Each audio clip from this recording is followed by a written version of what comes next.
नहीं सुनील सर, सृष्टि बात कर रही हूँ। आपसे एक बार टेक डिफेंस काउंटर्स पर भी लेना था, क्योंकि हाल फिलहाल जितने भी डिफेंस स्टॉक्स हैं उनमें भारी करेक्शन आ रहा है। तो जो क्योंकि मार्केट दोनों ही साइड के मूव्स दिखा रहा है, वॉलेटिलिटी बरकरार है, पर ऐसे में जिस तरीके से करेक्शन आ रहा है डिफेंस काउंटर्स में, क्या यहाँ पे लॉन्ग टर्म इन्वेस्टर्स को, क्योंकि ऑलरेडी कई सारे स्टॉक मल्टी बैगर्स रहे हैं, उछाल में निकलना है, या फिर अभी भी जो लॉन्ग टर्म स्टोरी है वो बरकरार है, या बाय ऑन डिप्स के कुछ मौके ढूंढे यहाँ पे?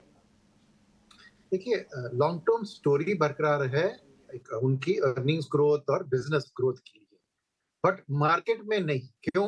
क्योंकि मार्केट में ये डिफेंस सेक्टर में क्या है कि पीएसयूज का ज्यादा उधर शामिल होना और एक वैल्यूएशन का कैचअप रैली, ज्यादा लिक्विडिटी मार्केट में आने के कारण, खास तौर पर आपको मिड एंड स्मॉल कैप में जो एसआईपी बुक के जरिए पैसा आ रहा था, और स्पेसिफिकली फंड हाउसेस ने भी डिफेंस ओरिएंटेड फंड, दिग्गज फंड हाउसेस ने लॉन्च किए थे करीबन 10-10 हजार करोड़ के पैसे।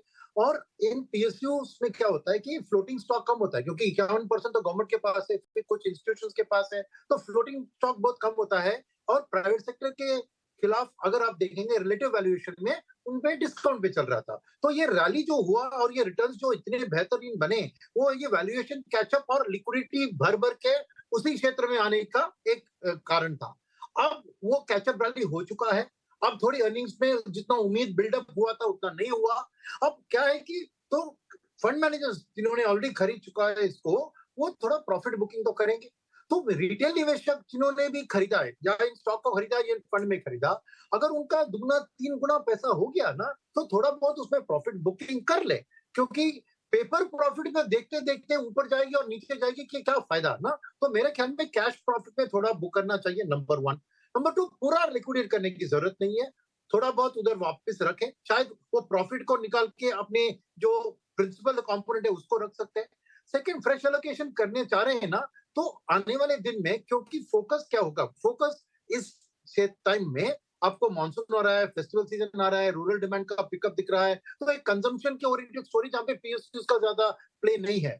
और सेकंड चीज है कि बैंकिंग में देखें तो बैंक्स का थोड़ा नेगेटिव रहा है अभी तक, मगर आने वाले दिन में जैसे ही आपको कॉर्पोरेट कैपेक्स पिकअप होगी और रूरल डिमांड पिकअप हुई, थोड़ी बहुत बैंक की लेंडिंग भी, अभी डिपॉजिट्स पे प्रेशर है मगर लेंडिंग रेट्स थोड़ी बढ़ेंगे उधर।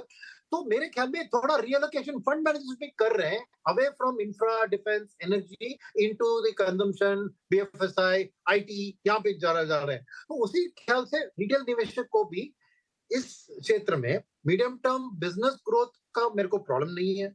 ईपीएस ग्रोथ भी आ जाएगा थोड़ी वक्त में, मगर स्टैगर्ड तरीके से वो अलोकेशन फ्रेश पैसे को करें तो बेहतर होगा।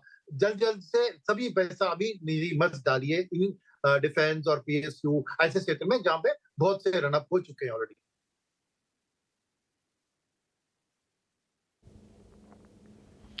ठीक है।